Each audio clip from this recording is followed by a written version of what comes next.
This is Democracy, a podcast that explores the interracial, intergenerational, and intersectional unheard voices living in the world's most influential democracy.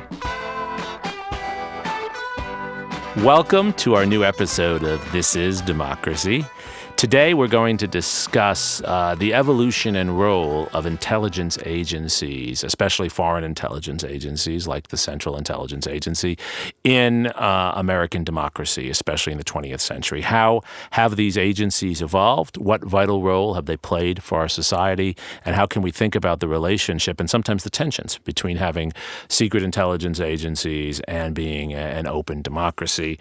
We have with us one of the foremost practitioners and experts on the topic, and we're very lucky that he's willing to share his time with us. His name is John Sipher. He retired in 2014 after a 28-year career in the Central Intelligence Agency's National Clandestine Service. I'm sure we could have a 7-hour podcast on his stories. At the time of his retirement, he was a member of the CIA's Senior Intelligence Service, the leadership team that guides CIA activities all across the globe. That's quite a job. He served multiple overseas tours as chief of station and deputy chief of station in many countries in Europe, Asia, and various other high-threat environments. John Sipher also served as the lead instructor, this is really interesting, in the CIA's Clandestine Training School, and he was a regular lecturer at the CIA's Leadership Development Program. He's a recipient, and this is quite an achievement, he's a recipient of the Distinguished Career Intelligence Medal that very few people actually receive. John, thank you for being with us. My pleasure. It's fun. So before we turn to our discussion with John, we have, of course, Zachary's scene-setting poem. What's the title of your poem today, Zachary? Supposed to Forget. Supposed to Forget. Let's hear it.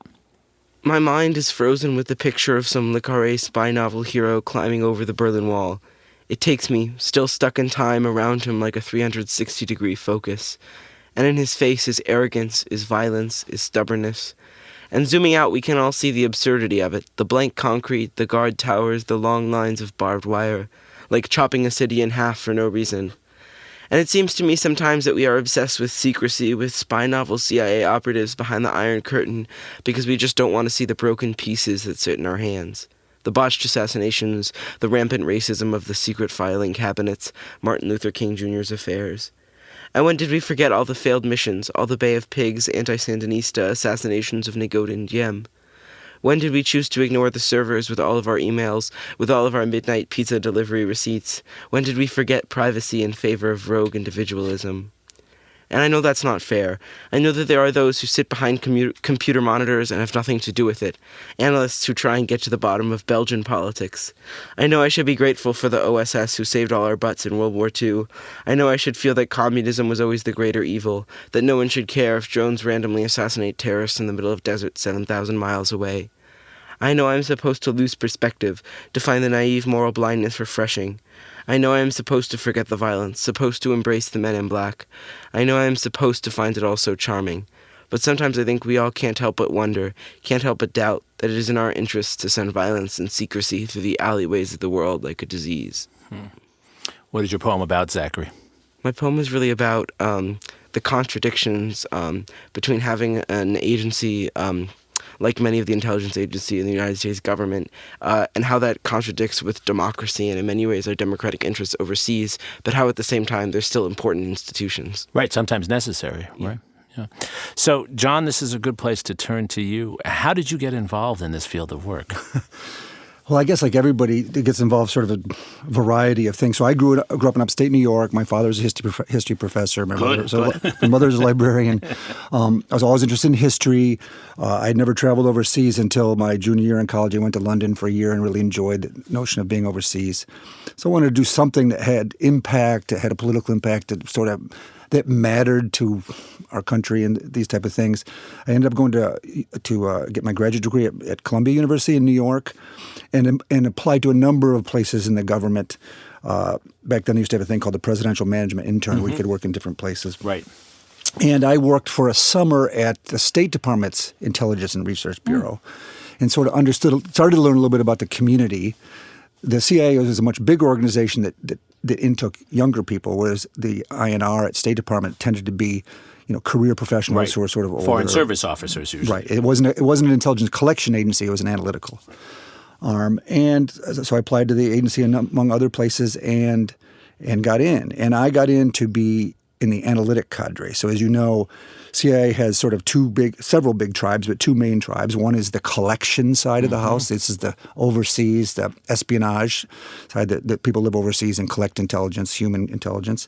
And then a large analytic cadre, which is almost like a university with professors, right? So there's experts on every conceivable thing, Chinese politics, Iranian missile systems, Russian tank, and they receive intelligence from all of the agencies. So there's CIA spies that are collecting intelligence. There's the NSA that is listening in on things. There's diplomats overseas. There's academic. They're meant to be experts and take it all in to provide analysis to our policymakers.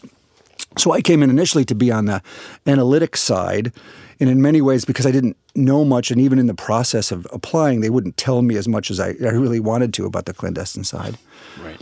But when you come in, there's sort of a CIA 101 where you go through a process with everybody together. This is on the farm, as they call it, right? Well, no, that's later. Oh, okay. This is still there's a process of almost a year or two before you would go to the farm to learn things. And in that process, I learned much more about it.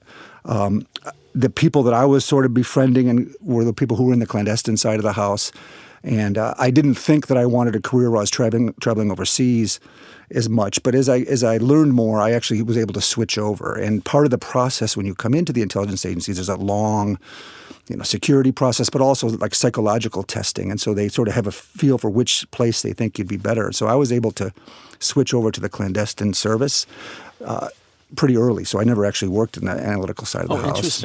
Interesting. And then as that process, I eventually, after what we used to call interims, to work on different desks to get a breadth of experience, you then go to the farm to learn the nuts and bolts of surveillance detection and recruiting spies and all those things that you're talking about, and then you go and you take languages and prepare to go to different overseas assignments, usually for 2 to 4 years of time overseas. And so I really enjoyed it. It's almost like a mini sort of a master's degree every few years, right? So you're getting ready, you're going to go to Japan, so you learn Japanese language for a year or more, and you learn the issues and what's important and the culture, and then you go to live there for 2 or 4 years and meet people and do the issues, and then you're going to go to India, and so then you're going to come back and do the whole process again. You get to learn a whole new language. No, it sounds fascinating, and I think there's a reason why we as non-intelligence experts are drawn to these stories. As you see it, what is the role for a clandestine service in a democracy? Before World War II, we didn't have much of one. Henry Stimson, famously said, that gentlemen don't read other gentlemen's mail. Henry Stimson was Secretary of War and Secretary of State in the 1930s.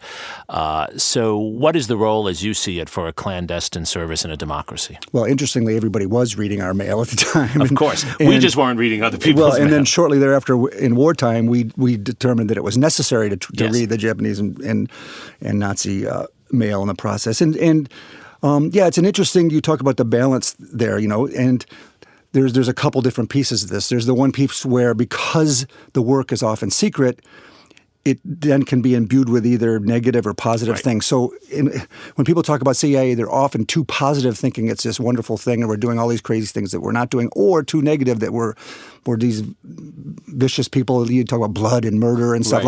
For the most part, we're bureaucrats doing a job that our policymakers and presidents and congressional oversight are asking for us to do. You're not James Bond.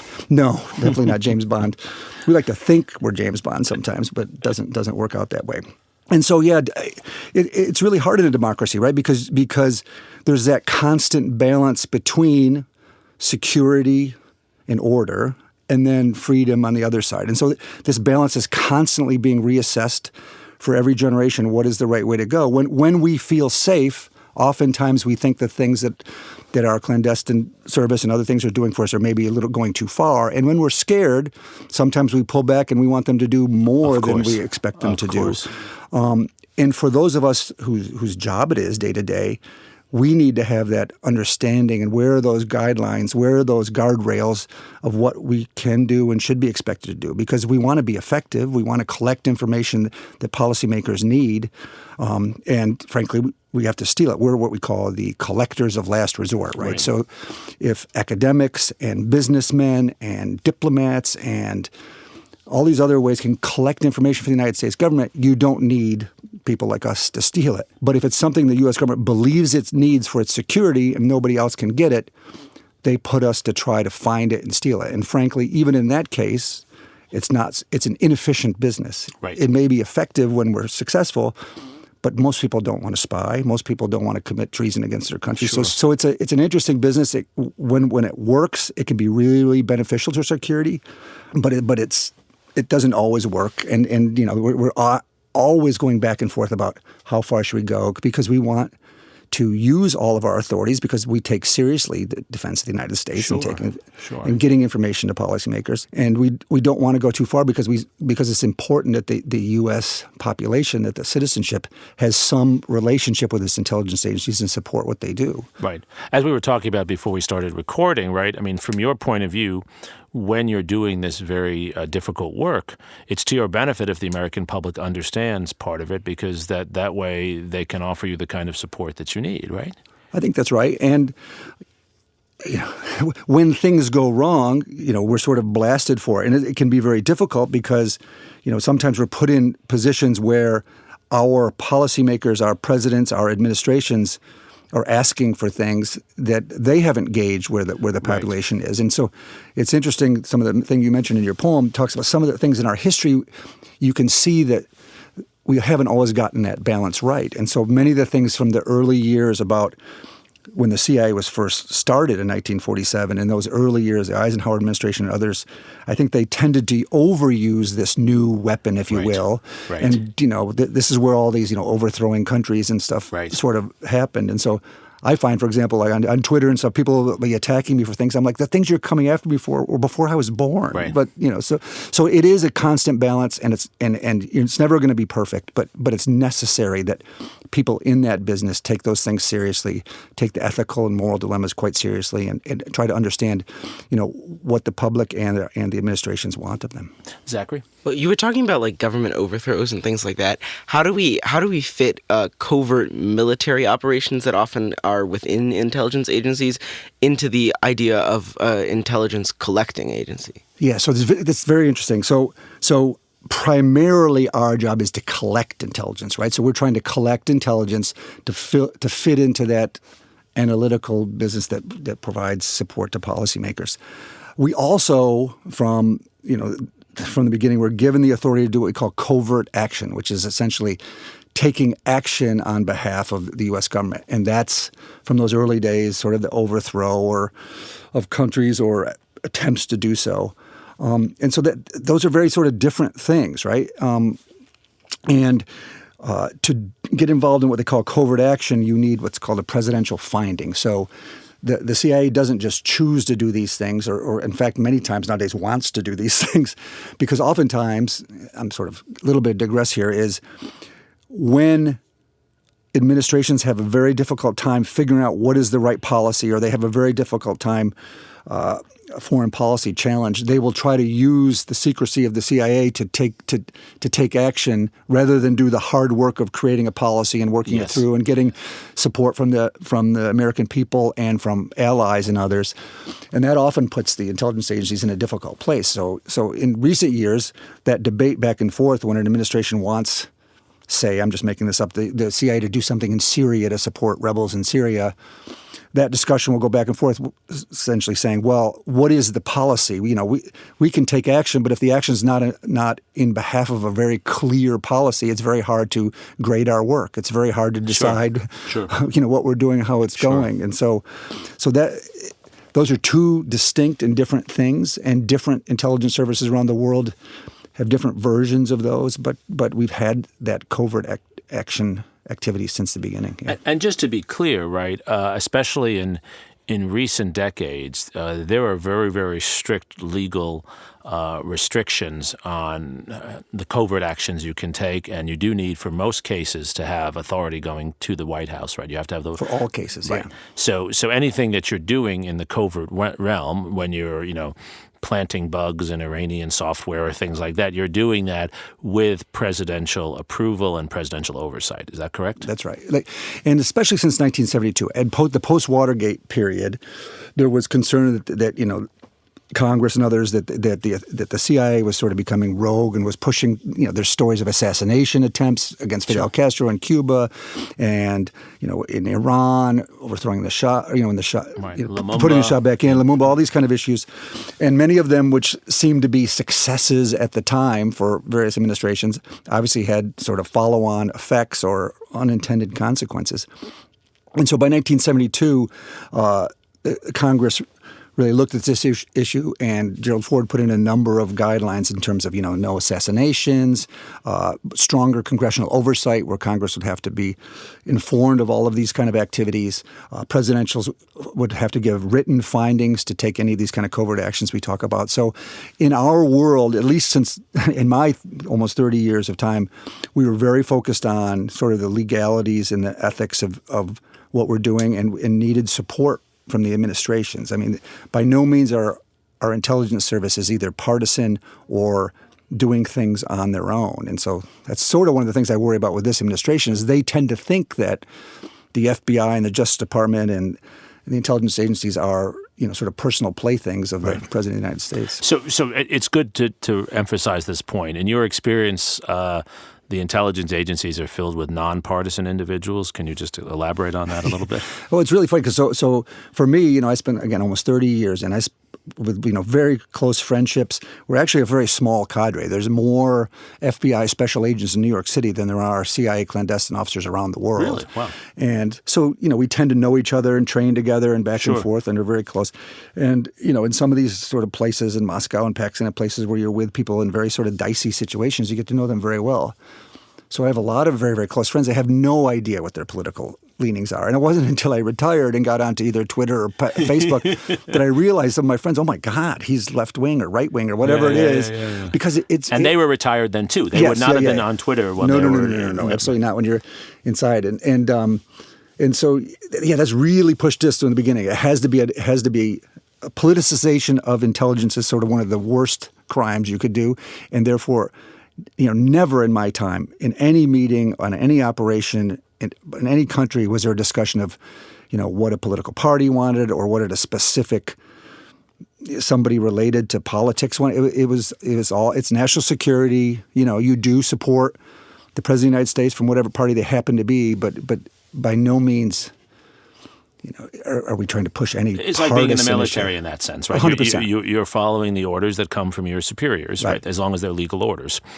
So that brings us then to the question of torture, which is we have to talk about, it seems, right? If the actions of the CIA and others are supposed to be within a legal framework, how did we get into the use of torture in Iraq and elsewhere?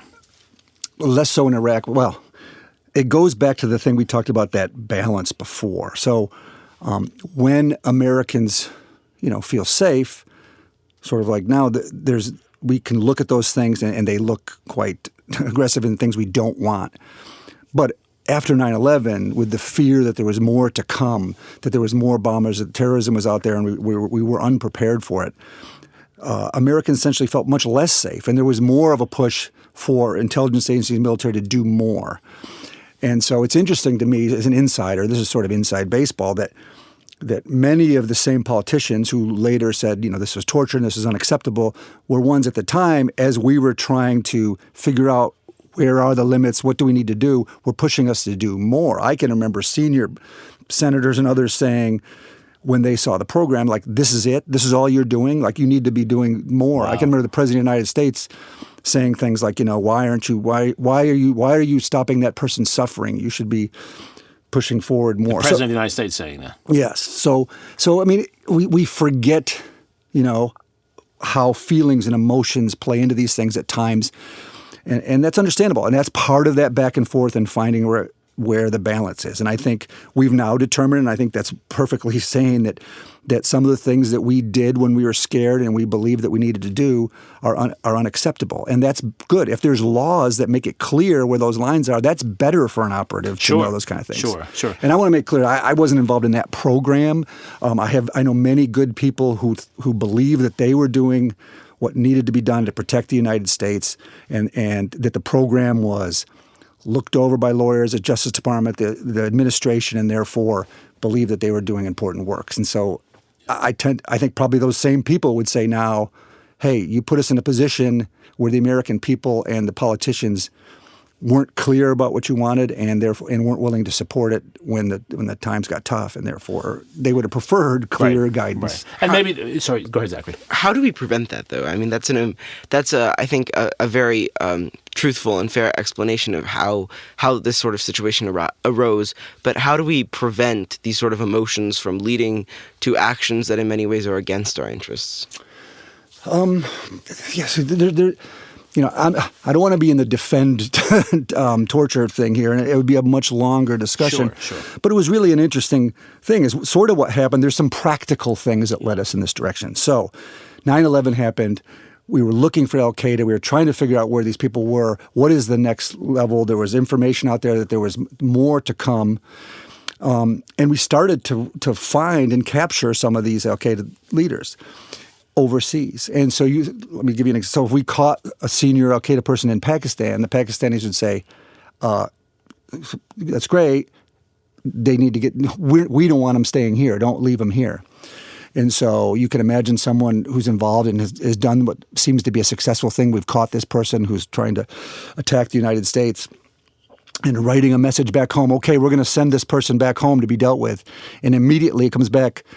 Congress has changed and written a quick law that none of these people can come to the United States. And we're like, oh, okay. So, we're an intelligence organization. We don't do interrogations. This is not our business. Department of Defense, you guys have interrogators. This is part of your job. You need to take these people. And then Rumsfeld, who's sort of a very savvy political guy, no, DOD won't take any of these people. We won't do this kind of stuff. And so all of a sudden you're holding a prisoner who wants to kill Americans in a place with a country where they're saying you got to get rid of them. And you can't send them back to the United States, and Department of Defense won't do this stuff. So what do you do? Do you let them go? Do you let one of these people? And so it became, almost like a series of practical things that ended up us becoming jailers and becoming interrogators. And I went through training at CIA. We didn't learn how to do any of those things. But the CIA is also the covert action operation arms. When presidents tell us, you will do this, we ended up doing it. And in retrospect, in pressure and in things, it was not a well-run and well-done program. And I think it probably hurt the CIA far more than it helped the CIA. And you have to remember, some of these things, catching someone like Khalid Sheikh Mohammed, who was the brains behind 9/11, who sawed off Danny Pearl's head with a blunt knife on video. When you catch these kind of people and you believe this is the person who has answers to questions about what is next, the fact that he was sort of pressured and waterboarded and stuff, there's a lot of people, and probably the majority of Americans still would support some of the things that were done. I mean, I think if you polled Americans, they probably support those things. And so I think waterboarding, and I agree now, and I think most of us agree, is too far and it's torture. But the CIA, they did waterboard 3 people, and these people were heinous individuals that if I showed you the video of them sawing people's heads off, you might in that moment also tend to agree that putting water in their face is not the worst thing. But yeah, just the tension, the hardness, yes, it ended up hurting us. I'm glad it's very clear that there's laws that it can't be done. It wasn't as clear in the days after 9/11. Right. Well, and I think it's so valuable, John, that you're here to talk about this with our audience, and especially with a large number of young listeners, because we as a society, I think, need to talk about this in an informed way, rather than just taking positions and yelling at one another, to understand how difficult these issues are. What you're describing are the difficulties of being in an occupation mode when you're in another society, and you confront all these difficult questions. And we have to do better in the future, but we'll only do better by confronting the reality of these situations. And dealing with it and not making it black and white or cartoonish. And so, yeah, it has to be – society has to discuss these things. Our representatives have to be clear about what it means because you're going to expect soldiers and others to take action based on what the society says is the right way to go. Right. And there is some distinctions you mentioned between intelligence agencies and military, and some of these things get conflated. Abu Ghraib and all those things that we saw that had nothing to do with this program. Prisons, right. correct. And so hopefully our society has looked at these things and processed them, but I think it needs to be an ongoing issue. Right. So we have a number of student questions here, excellent student questions. One from Marissa Xiong is actually about this very issue and the legacies of history. How did we come to this moment? Do the experiences of the CIA in Latin America, you referred already to operations vis-a-vis Fidel Castro, how do those influence how we've come to this moment? Let's hear Marissa's question if we could. Hi, my name is Marissa, and I am a freshman advertising major. So, to my knowledge, the CIA played a vital role throughout the 20th century in American foreign affairs and events, such as Latin America and the Cold War. How do these previous events set a precedence for current policies and actions in the CIA, or do they have any effect at all on how government intelligence operates today? I think all institutions, intelligence agencies certainly, have to learn from the past, and their background is part of what develops culture. So I worked a lot as I grew more senior in my work working with the FBI on counterintelligence questions and trying to catch spies that are working for the Russians or the Chinese or others. And it's really interesting when you work with another agency or institution who's working in a similar space. So military, intelligence, FBI investigators, they're all working in the same space, but their cultures are very, very different because they grow up through a different lens. So in many ways, the FBI are cops, and in many ways, CIA are robbers. Our job is to, steal information from overseas. Every place we work, the work we do is illegal in that country. But everything we do inside has to be followed. Strict laws, ethics, follow the law. I can't operate in a fast and loose way inside my own bureaucracy like we can to try to steal overseas. So each institution builds up a culture over time of what it's trying to do. CIA people have to be used to be dealing in sort of ambiguous gray zones. They have to be very clear about what's ethical and moral. They have to really be interested and love living overseas, living in the cultures, working with foreigners. Much of the work we do is with foreign intelligence agencies. I mean, a lot of people don't understand that probably the bulk of the intelligence we collect is actually with partners overseas, and sometimes with countries that we don't even like that well. Mm-hmm. We work together on things that work together. And the FBI has developed a culture around, investigations and security, and it's a black and white sort of, or it's right or wrong. And so, yes, I think CIA has learned a lot over the years from things we did. As a CIA operative or practitioner, some of those things that you talk about from those early years in Latin America and things, I always find it frustrating to try to defend them because I wouldn't defend them inside either. And so we want clear policy. We want to be doing what we think the American public wants us to do. We don't want to be considered like out of control rogue elements. And so I think on some of those things, I think we have learned. I think some of the things that the U.S. government got into was a mistake, and hopefully we should learn from them so that when we do these things in the future, we don't have to pay the price for them. And it seems to me that transfers over to the next set of questions regarding privacy. You talk about collaborating with the FBI. Clearly, a lot of what you do and what you do very well, as you said, is collect material, often collect material that people don't want you to collect. And our next question is from Alan Pennichet-Paul, and he asks about these issues of privacy and how you think about that, especially in our current world. Can we hear that question? Sure.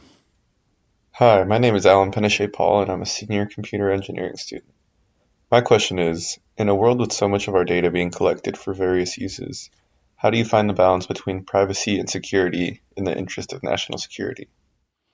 Wow, it's a big question, and I don't think that is something that the U.S. government and certainly the U.S. society has come to terms with. And I see even corporations and others are collecting so much data on people that even the U.S. government can't or won't collect. And so we're in a really difficult position with that. For someone like me who's a clandestine operative overseas, my job is to collect as much data from a foreign target, if you will, not from friends and allies and that type of thing, but Iranian, Russian, Chinese, things that North Korean that the U.S. government has decided that they need to collect against. So in terms of, I don't see a limit, or at least in terms of what we can steal from them, but it only needs to be things that, again, we can't get in any other way and we determine that we need. In terms of using data from Americans or from companies, there are very, very strict limits in the U.S. government. So, for example, the FBI has legal authority to collect information on Americans if it's predicated by a specific investigation.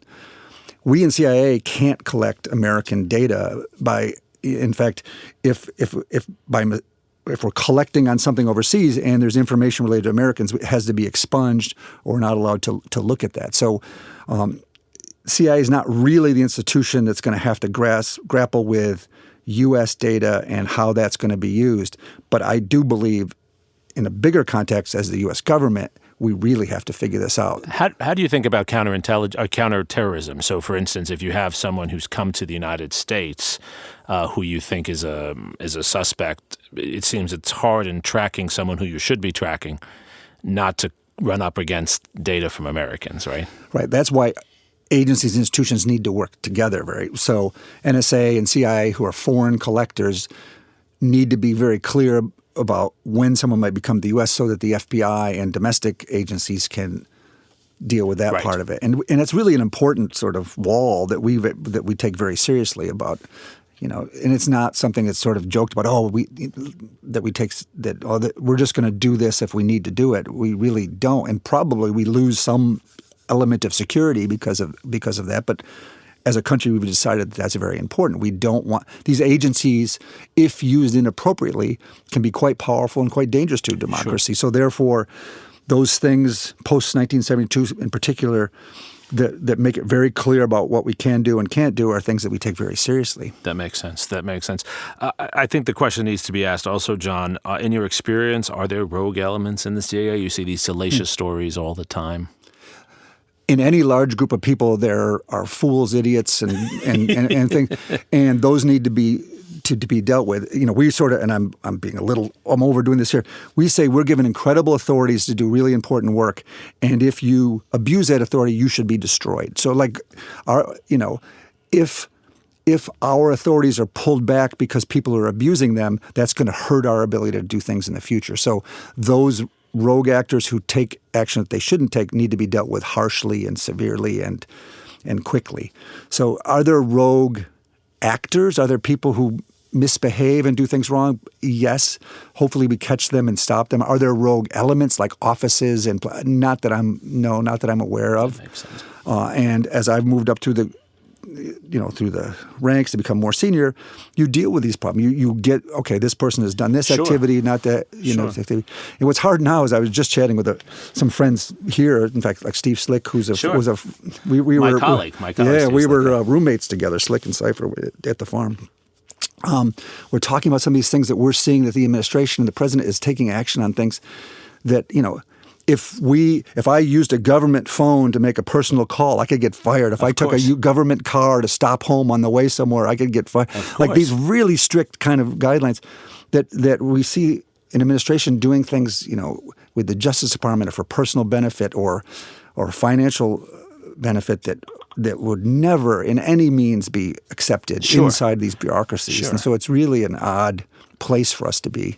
And one of the really impressive things in your career is how much time you've spent being trained and also training others. And the sign of an organization that doesn't allow rogue elements is an organization that is constantly training itself to identify and understand its ethical and legal limitations. And certainly the CIA invests a lot in that. I mean, you were an instructor yourself, in fact. I was an instructor at the farm training, and that training tends to be very exercise-driven, preparing people to be overseas. We also do, training as people move through the ranks to be more senior in terms of those issues, leadership, and what are the boundaries, what are the ethical boundaries. It's an ongoing process. It's something that can never really sort of stop. Continuous improvement. Right. And the military and other places do that too. They're called hot washes or after action reports or trying to look at these things. I think most of our institutions are pretty professional and take these things seriously.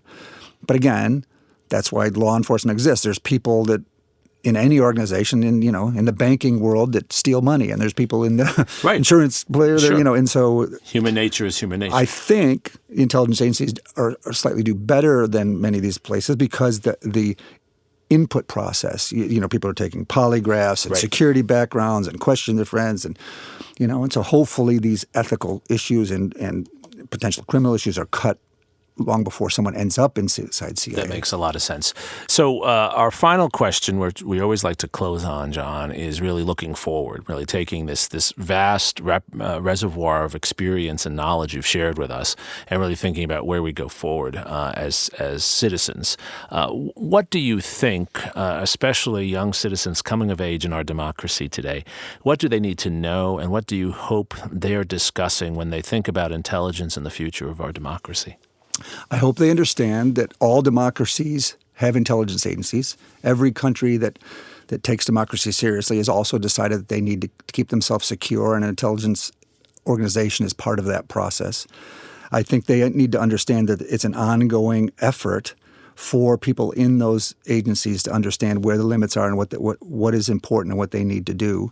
I worry a little bit now that in our heightened tribal partisan atmosphere, there are people who, in this administration who believe that these agencies should almost be, for their personal benefit. Sure. To be, like we talked about before, politicization or being used for partisan means. And I really sort of worry about that. One of my first tour overseas before I went to Russia was in Finland. And if you remember in the Cold War, there was a term called Finlandization. Yes, of course. And it was sort of a smaller country living next to a massive country, the Soviet Union. And Finland almost had to figure out what were the boundaries of what they could say and not say about their big neighbor. And over time, they sort of self-censored. So they understood how far they could go because they didn't want to antagonize or upset their larger neighbor. And you get to a point where you don't even understand or realize that you're self-censoring yourself. Right. And I worry a little bit now as you see the President of the United States sort of attack these institutions, attack any of the institutions that could hold him accountable, and even individuals inside the institution, that these organizations that we want to be robust and efficient and effective are going to start self-censoring themselves and understand what they can do and what they maybe we shouldn't, collect on Russia stuff because maybe it'll upset the president. Like, if we get to a point where these institutions are over worrying about what fits with a particular populist leader or not, it's going to hurt us all. And so I worry that we want the institutions to be robust. We want them to be strong. We want them to do the job to keep us safe. We want to understand that they're doing things professionally and on a bipartisan, nonpartisan basis. I don't want them to become scared of upsetting individuals or certain parties. Right. So we need to support professionalization and police the boundaries between politics and the technical work, really, and analytical work that these organizations are doing. I do a lot of talking about Russia and Putin and active measures and things, disinformation, these things we've seen, this political warfare we've seen from the Russians. And part of that is assassinations, and you've seen them in Europe assassinate, their enemies, sort of liquidate enemies. Sure, in England and elsewhere. And they obviously, one of the reasons they do this is to send a message back home. So they kill someone with polonium or with nerve agent instead of just hitting them on the back of the head with a hammer, because they're sending a message to people in their institutions. Here's where the line is. Here's what's going to happen to you if you cross the line. And in some ways, in a less insidious, but the actions of the president now where he's attacking people personally is sending the message into these institutions. This is what I won't allow. Here's a message, back off. And so both of those things are sort of dangerous. You're sort of abusing power to try to make these institutions turn to your needs as opposed to for the country as a whole. It's such an important point. I mean, I think the historical lesson is obvious. If you want people to speak truth to power, don't just valorize the dissidents, but protect the professionals and limit the wielding of political power against people who are just trying to do their job, whether that's an ambassador to Ukraine. Or a whistleblower. Right, a whistleblower. I mean, the reason we protect whistleblowers is just, as you said, so people can speak truth to power, and we have to set limits on ourselves when we have power. Right. Correct. Zachary, do you think that this discussion for young people like yourself, do you think this helps to elucidate some of these issues, or what do you think? I think just the fact that we're having these conversations and we're talking about these issues, I think bodes really well for our democracy. I think if we're aware of these issues and if young people are educated on how complex these issues are, I think we have a bright future. But I think the problem is if we fall into either thinking that all these institutions are bad and defined by their past failures, or thinking that they're perfect, we're going to have a very dangerous road. Right. We need to actually understand that complex space, and each generation has to rethink where are the lines, right? What do we want our intelligence agencies to do? What is inappropriate in a democracy, and what do we need for the security of our democracy? And it's an ongoing discussion. John, thank you so much for your wisdom, your honesty, and your input. And Zachary, thank you for your insights, as always. Thank you for joining us for this week of This is Democracy.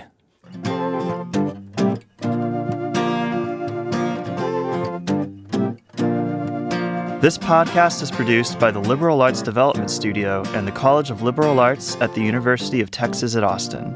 The music in this episode was written and recorded by Harrison Lemke, and you can find his music at harrisonlemke.com. Subscribe and stay tuned for a new episode every Thursday featuring new perspectives on democracy.